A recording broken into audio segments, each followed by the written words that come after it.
أشرف المرسلين سيدنا وحبيبنا ومولانا محمد صلى الله عليه وسلم وعلى آله وصحبه أجمعين. اهدنا يا هادي، علمنا يا علام الغيوب، وانفعنا اللهم بما علمتنا، وزدنا يا ربنا علما نافعا، ربي أنعمت فزد آمين. adúpẹ́ ní ọ̀dọ̀ Ọlọ́run, àtọrọ àlékún ìkẹ́ Ọlọ́run àti ìgẹ́ Ọlọ́run tó pọ̀ dáadáa fún ẹni tí Ọlọ́run rán sí wa, síwájú wa, ọ̀gá wa, olólùfẹ́ wa, Ànábì wa Muhammad sallallahu alaihi wasallam. Ọlọ́run bá wa pín ìkẹ́ náà kárí àwọn ará ilé Ànábì, àwọn ìyàwó Ànábì, àwọn ọmọ Ànábì, àti gbogbo ẹni tó bá ń rìn ọ̀nà Ànábì tó gbà t'Ànábì títí di ọjọ́ ìgbéǹde kíámà. K'Ọlọ́run má ṣe fi àwa náà sínú wọn, k'Ọlọ́run fi wá lépa bá wọn, k'Ọlọ́run ṣe mọ́ wa lá wípé wa akharina minhum lamma yalhaqu bihim. Àmín. Lákọ̀ọ́kọ́ náà, àtọrọ àforíjì lọ́dọ̀ gbogbo àwa al-ikhwatul afadil tí a ti ń retí pé ìgbà wo ni prógámù yóò bẹ̀rẹ̀, gẹ́gẹ́ bí àdéhùn tí a ṣe fúnra wa wípé 8:30 òun náà ni a bẹ̀rẹ̀. Àwa kọ́ ò, wàláhì fáàrí ṣe kọ́, bọ́lọ́run ṣe kọ́ ni, network ló ṣe bí Ọlọ́run ti ní kí ó ṣe. mal amru amri wala taqdiru taqdiri wala al-umuru allati tajri bi tadbiri li khaliqun rasikun ma sha'a yaf'alu bi ahata bi ilmuhu min qabli taswiri. Ọlọ́run ọba lọba tí ń ṣètò, ẹ̀dá lè máa rò pé bí mo ti fẹ́ ṣe ń gbà báyìí ni tí màá sì ṣe nìyí, bọ́lọ́run bá fẹ́ ni. wa ma tasha'una illa an yasha Allahu rabbul alamin. Ọlọ́run bí Ọlọ́run ti yọ̀ǹda mẹ̀yìn náà tí a rí ṣe mẹ̀yìn náà, a dúpẹ́ fún Ọlọ́run. Ọlọ́run kó mọ́sá gba lẹ́sìn fún ẹnì kọ̀ọ̀kan wa, ọláàánú Ọlọ́run. Naam, gẹ́gẹ́ bí àdéhùn tí a bára wa ṣe ní orí pílátífọ́ọ̀mù wa yìí, tí a fẹ́ bára wa sọ ní òní, òun náà ni nípa nawaqidul Islam. Nawaqidul Islam, àwọn tí ó lè ba Islam yẹn jẹ́, àwọn tí já Islam, àwọn tí ó ṣẹlẹ̀ síyàn tá a fi sọ pé lágbájá ó ti kúrò nínú ẹ̀sìn Islam. Òun náà là ń pè ní nawaqidul Islam. Àwọn nǹkan wọ̀nyí ṣe pàtàkì ká tírìtì ẹ̀, ká sì sọ ń pa rẹ̀ ní àsìkò tí a wà yìí, nítorí ọ̀pọ̀lọpọ̀ ohun tó kálé kákó tí ó ti di tọ́rọ́ fọ́n kálé, min takfirin wa tafsiqin wa tabdi', léyìí tó sì jẹ́ wípé ń jẹ́ ọ̀pọ̀lọpọ̀ mùsùlùmí máa wò pé kí wá ní tí ń jẹ́ Islam òun gan, tí èèyàn gbọ́dọ̀ tí ẹ̀sẹ̀ rárá ni, àbẹ́yìn kankan anything tó bá tẹ̀ ti ṣẹlẹ̀ náà ìyẹn ti kú ní Islam náà nù ni. hatta la nakuna fi harajin min amrina wa hatta nakuna ala bayyinatin min al-amri. Náà ni a fi wò pé kí a ṣàlàyé eléyìí bí bàbá ṣe mọ kọ́rọ̀ ó lè bá clear sí wa. Naam, àwọn àbá ṣàlàyé kí la lè pè ní nawaqidul Islam, àwọn tí bá Islam jẹ́ mẹ́yìn la kọ́rọ̀ ńlá wa ń bẹ̀, torí pé àkọ́kọ́ orí tó ga jù tọ́lọ́run lè ṣe fẹ́ dà, òun náà ni k'Ọlọ́run ṣẹ̀dá ní mùsùlùmí. A dúpẹ́ f'Ọlọ́run tó ṣe wá ní mùsùlùmí. alhamdulillahi alladhi hadana li hadha wa ma kunna linahtadiya lawla an hadana Allah. Ni'matul Islam yìí náà ni akbaru ni'amillahi subhanahu wa ta'ala alayna. Ìdẹ̀ra pa jẹ́ mùsùlùmí, ọrẹ tọ́lọ́run tàwa pa jẹ́ mùsùlùmí, òun náà ni ìdẹ̀ra tó tóbi jù tọ́lọ́run bá ṣe fún wa. Ìdẹ̀ra náà Ọlọ́run má gbà lọ́wọ́ wa. Èèyàn sì máa mójútó dẹ̀ra Ọlọ́run ni kó má bàa bọ́mọ lọ́wọ́. Nítorí ká lè mójútó kó má bàa bọ́mọ wa lọ́wọ́, òun náà ló fẹ́ mú wa ṣe àwọn àlàyé yìí. Al-Islam, a ti mọ àwọn tọ́jú ọ̀ranyàn tí yóò fi bọ́ sínú Islam. Àkọ́kọ́ ń bẹ̀ ni kéèyàn ní shahadatu an la ilaha illallah wa anna muhammadan rasulullah. Lẹ́yìn ìgbà náà iqamatu salat, ọmọ kírun, itau zakat, kó yọ zakat tó bá lágbára, sawmu Ramadan, kó gbààwẹ̀ Ramadan, àti hajjul bayt. Qawaidul Islam nìyẹn. Arkanul iman, àwọn erigun imani mẹ́fẹ̀ẹ̀fà.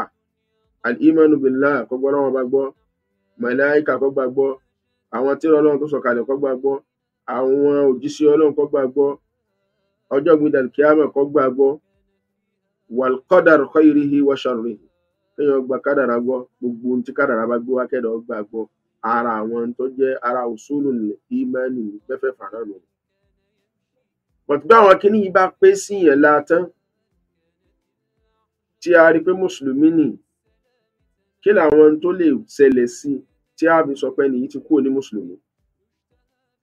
Àkọ́kọ́ tí àwọn àfáà kà al-iyazu billahi min kulli minha, ká lọ sí ọ̀dọ̀ Sheikh Muhammad ibn Abdul Wahab tó jẹ́ pé náà lọ́pọ̀lọpọ̀ àwọn èèyàn wá ń lò nísìnyí, ká wá tírìtì kí ni wọ́n sọ, ká fi wo tí ń jẹ́ nawaqidul Islam. Àkọ́kọ́ ni téèyàn fi lè di ẹlẹ́bọ tó a fi sọ pé eléyìí ti kó mùsùlùmí o, ìsara wa mọ́ o, òun náà ni ashirku billahi subhanahu wa ta'ala, kéèyàn ṣẹbọ pẹ̀lú Ọlọ́run. Kí là ń pè ní ashirku? Ànábì ló fún wa ní definition rẹ̀. Ànábì ní an taj'ala lillahi niddan wa huwa khalaqak. Òun ni kéèyàn fọ́lọ́run lórogún tí wọ́n sì mọ̀ pé Ọlọ́run ọba àwọn ló dá ọ.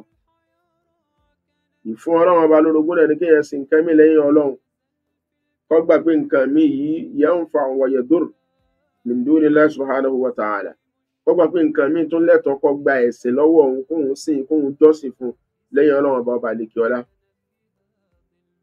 Ọlọ́run ọba sọ fún wa nínú Al-Qur'an al-Karim wípé inna Allaha la yaghfiru an yushraka bihi wa yaghfiru ma duna dhalika liman yasha.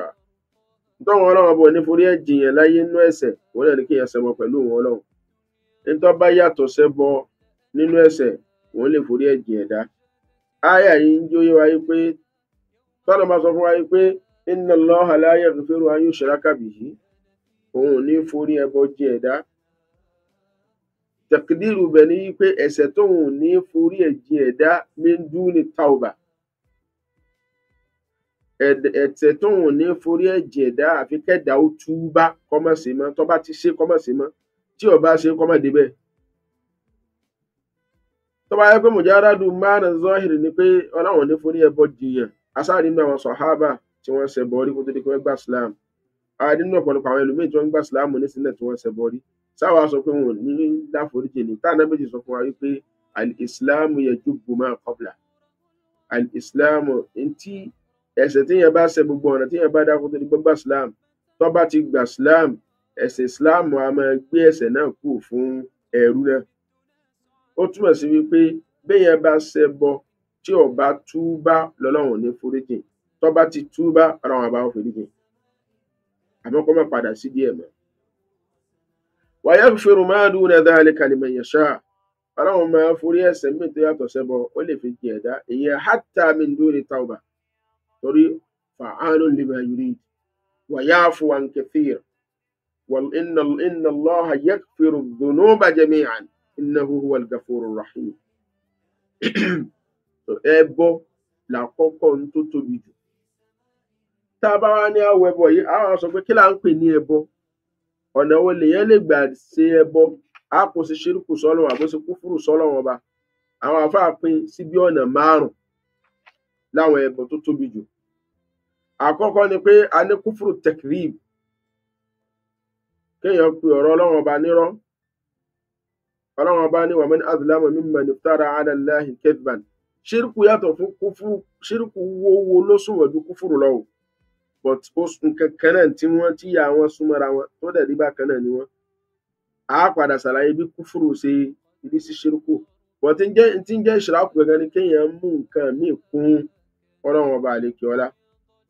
So bákan náà kúfúrù al-iba wal-istikbar, kéèyàn ní kò òun tayọ Ọlọ́run ò nídìí àti sọ́lọ́run kan, irú èyí tá Ṣẹ̀tánì ṣe, istakbara wa kana minal kafirin. Ẹlẹ́ẹ̀kẹta rẹ̀ ní kúfúrù ṣákì, kéèyàn máa dáùtù ọ̀rọ̀ Ọlọ́run. Ọkùnrin tí gẹ́gẹ́ bí ìtàn tọ́lọ́run bá sọ fún ẹnu Suratul Al-Kahf, ọkùnrin tí ń sọ pé ma adhunnu an tabida hadhihi abada, ọgbọ̀nkùn òun yìí bí tọ́ da dé yìí, òun ò rò pé nǹkan kan lè ṣe. Ó sọ bẹ́ẹ̀ kọ́lọ́run tó wá fira rẹ̀ hàn. Ẹ̀kẹ́ni ní kúfúrù al-i'rad, kéèyàn gbórúkọ níbi tọ́lọ́run yẹn yẹn fún òun sí tọ́lọ́run. Walladhina kafaru amma unziru mu'ridun lọ́lọ́run bá wí.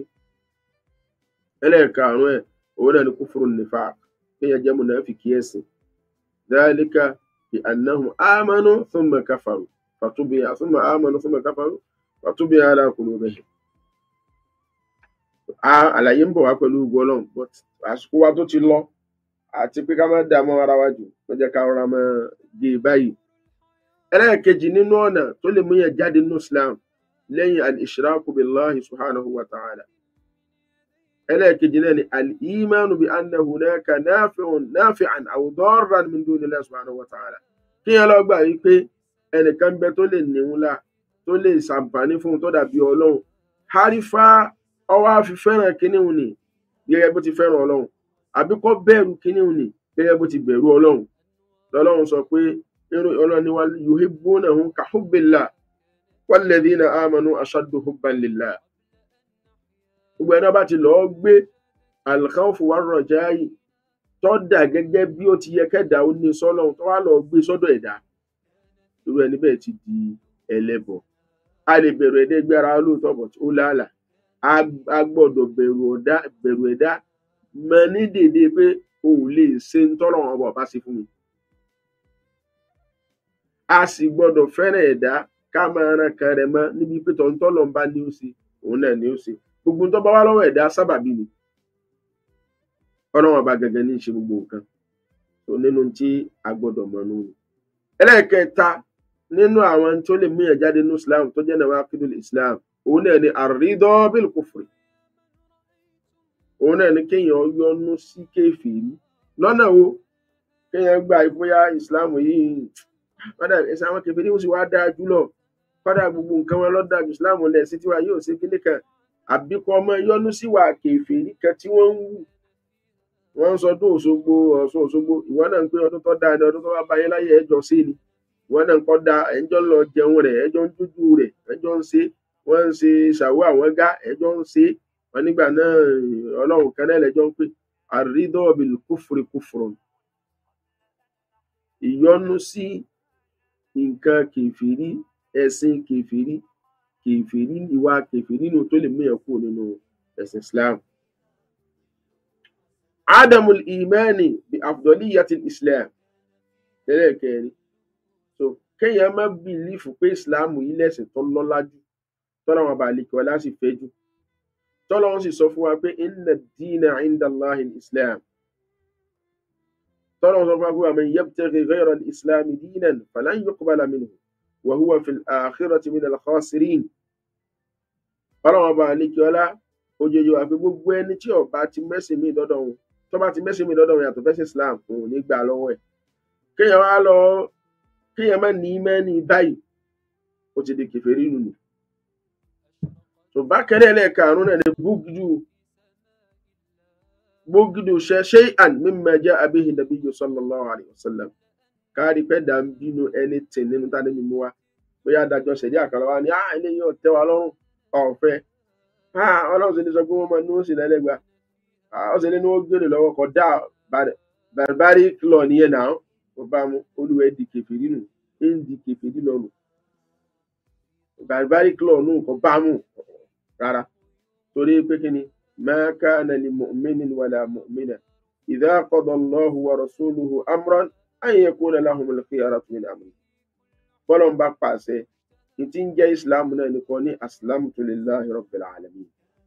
bọ́lọ̀ ń bá ní báyìí ni, kọ́dà bó ti mẹ̀dí tó ti mẹ wisdom ti ń bẹ lábẹ́ òfin tọ́lọ́ wọn bá ṣe wò ni, mùsùlùmí gbọ́dọ̀ juwọ́lẹ̀ ni, tí ń jẹ́ haqiqatul iman òun náà nìyẹn. so Ọlọ́run ní dhalika bi annahum karihu ma anzala Allah fa ahbata a'malahum. Ọlọ́run yà wọn kèfèrí onítọ́ ní tí ń ṣe wọ́n náà ni pé wọ́n kórìíra tọ́lọ́ wọn bá sọ kalẹ̀, òun wá bá ṣe wọn jẹ́. ọlọ́mọ sọ̀rọ̀ wa bẹ́ẹ̀. ẹlẹ́ẹ̀kẹfà nínú àwọn nawaqidul Islam, òun náà ni al-istihza'u bid-din, kí ẹ máa fi ẹ̀sìn Ọlọ́run ṣe yẹ̀yẹ́, irú wọn lọ́lọ́run sọ fún pé òun sọ fún wọn lọ́jọ́ mi dàgbà pé la ta'tadhiru qad kafartum ba'da imanikum. kò sí ìrànlọ́wọ́ tẹ fẹ́ rí mọ́ lẹ́yìn ìgbà tẹ́lẹ̀ gbọ́n náà wá gbọ́ ẹ̀ ṣe mùsùlùmí ẹ̀ ti di kèfèrí báyìí. nínú al-istihza', ìfẹ̀sẹ̀ Ọlọ́run ọba ṣe yẹ̀yẹ́, ó wà nínú nawaqidul iman, ó wà nínú tí ba ìmánì jẹ́, ó wà nínú tọ́lọ́run ọba àlekọ́lá ọ̀fẹ́. nínú rẹ̀ bákan náà ni as-sihru, tọ́lọ́run sọ fún wa pé wala yuflihu as-sahiru haythu ata. idán idán yìí ni bí àwọn olóògùn kóògùn alákàbá alásàsí ìdérí ẹni lẹ́nu rú abẹ́ rẹ̀ ní tán pé ní àsúrùfù wà àlàátúfù abẹ́ rẹ̀ ló wà èyí tí wọ́n fi dàárín ọkọ àti ìyàwó èyí ẹni tó bẹ̀rẹ̀ ọ̀fẹ́fẹ́ èyí tó fi fẹ́ kọ́fẹ́ ní túláàsì tí wọ́n fi pàyìdá tọ́lọ́run sọ fún wa pé wala yuflihu sáhìrù haythu ata àwọn Hárútà wà Márút wọn ọlọ́run gbẹnu wọn sọ̀rọ̀ tí wọ́n sọ ọlọ́run ní wa ma yu'allimani min ahadin hatta yaqula innama nahnu fitnatun fala takfur wọn a máa gbogbo àwọn tó bá fẹ́ kọ́ nídàn wọn níwà wọn a máa sọ fún wọn pé fìtínà ọlọ́run fáwọn ṣe fáyé o má tẹ̀lé tàwọn kí wọn náà máa di kèfèrí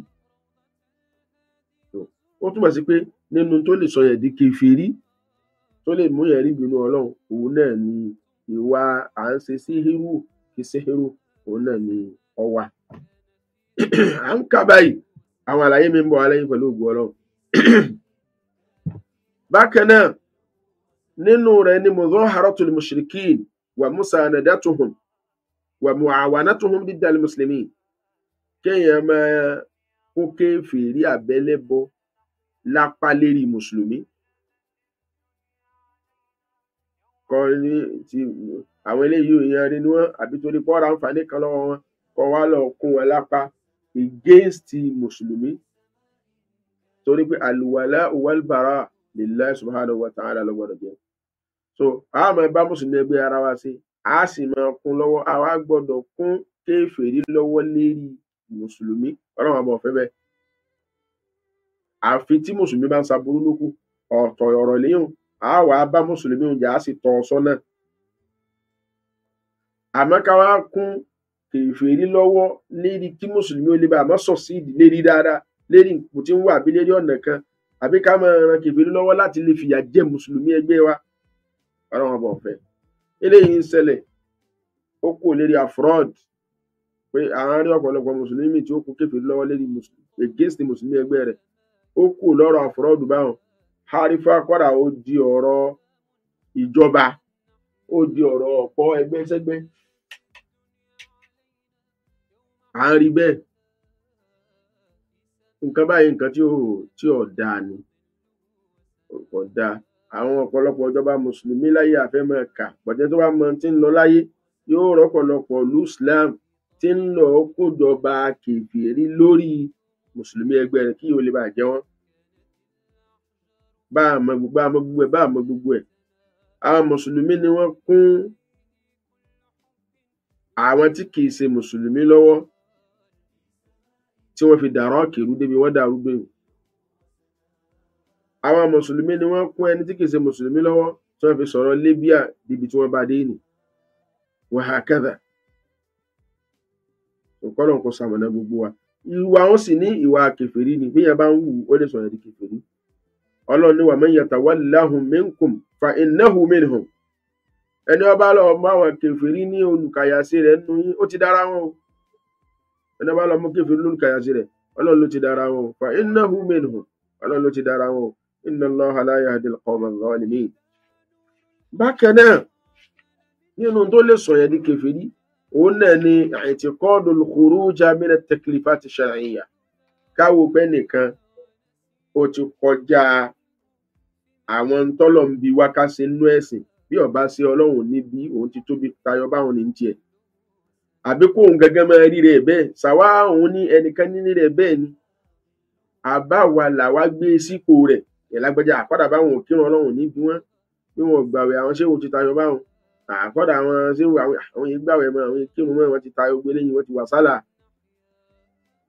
àkọ́dà báwọn ṣe sìná húwà náà gbogbo wọn ti ṣe fìná fanáwù rárá o ẹnìkan ò ju ẹ̀sìn Ọlọ́run ọba àbálẹ́kọ́lá ẹnìkan ò jù lọ ẹni tí bá ti ń ṣe báwọn ni ń lọ bí ìwà kèfèrí ó tó lè ìsìláàmù jẹ́mọ́lá ní ìsìn òní ẹlẹ́ẹ̀kẹwàá rẹ̀ ní al-i'radu an dinillahi subhanahu wa ta'ala kéèyàn gbó níbi ẹ̀sìn Ọlọ́run pé kí ló kàn bí ẹ̀sìn gan bí ẹ sọ̀rọ̀ ẹ̀sìn kò ní kálá kò ní tálá kò rí sí nǹkan kan mọ́ gbogbo ẹni tí ó bá ti rí tẹ̀sìn rò ń gbèsè ayé rẹ̀ àbí wọ́n ń pè é síbẹ̀ ó ní ọkàn Ọlọ́run ní walladhina kafaru amma unziru mu'ridun so ومن أظلم ممن ذكر بآيات ربه ثم أعرض عنها إنا من المجرمين منتقمون.